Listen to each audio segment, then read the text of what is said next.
আজকে চলে আসছি আমাদের বিসলার চারা দেওয়া হয়েছে ওই জায়গায়। দেখেন বিসলার চারা দেওয়া হয়েছে, চারা ফেলানো হয়েছে এখানে। ধান দেখা যাইতেছে আজকে, আর কিছু বড় হয়ে গেছে।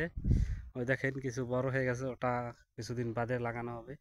আর এই যে এখানে ফেলানো হয়েছে, তারপর এখানে এখানে আরও কিছু জায়গা ফাঁকা আছে, ওইটার উপরে ফেলানো হবে। মাশাল্লাহ অনেক এবছর অনেক জমি আবাদ করার ইচ্ছা আছে, তাই আমি আসছি যেখানে যেখানে পানি জমাইছে ওইখানে পানিটা ফেলাই দিতে। আর কিছু ধান কেটে অলরেডি বিক্রি করা হয়ে গেছে, অনেক ধান কাইটে বিক্রি করা হয়ে গেছে। আজকে লাস্ট বিক্রি করলো, ধাপে ধাপে অনেকবার ধান বিক্রি করছে। এবার বর্ষা মৌসুমে খুব ভালো ফলন হয়েছে। দেখেন জায়গায় জায়গায় পানি জমাই গেছে, পানিগুলো ছেড়ে দিলে কী হবে, নিচে পানির তলে যেগুলো পড়ছে ওইগুলো আর কি মরবে না।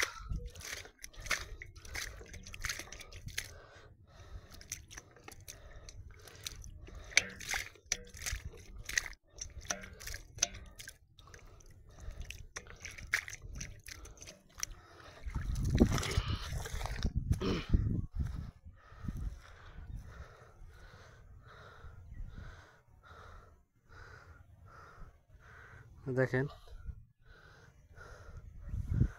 পানি ফেলাই দিলে খুব ভালো হয়। যখন এই জায়গার পানি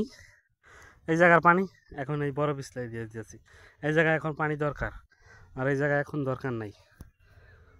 একজন কৃষকের ধান ফলাইতে যে কি পরিমাণ কষ্ট, সেই কষ্টটা একজন কৃষকই জানে। সবাই দোয়া করবেন, সামনে অনেক কি বলে আমাদের এলাকায় কানি, প্রায় 4-5 কানি জমি ধান আবাদ করা হবে। তাই এখন এই যে বিসলা খাত দেখছেন অনেক চারা বড় হয়ে গেছে। আর এই যে কিছু ফেলানো হয়েছে, কিছু ফেলাইছি, কিছু ছোট কিছু বড় এরকম ফেলানো, কিছু এখনো ফেলানো হয় নাই, খালি পড়ে আছে।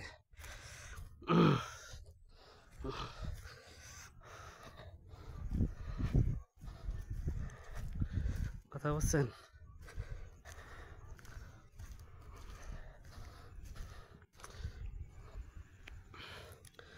দেখেন আর কিছু চারা বড় হয়ে গেছে।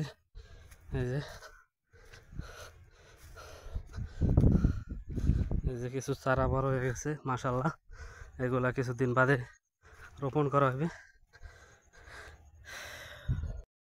দেখেন কত সুন্দর বিসলার চারা উঠাইতেছে।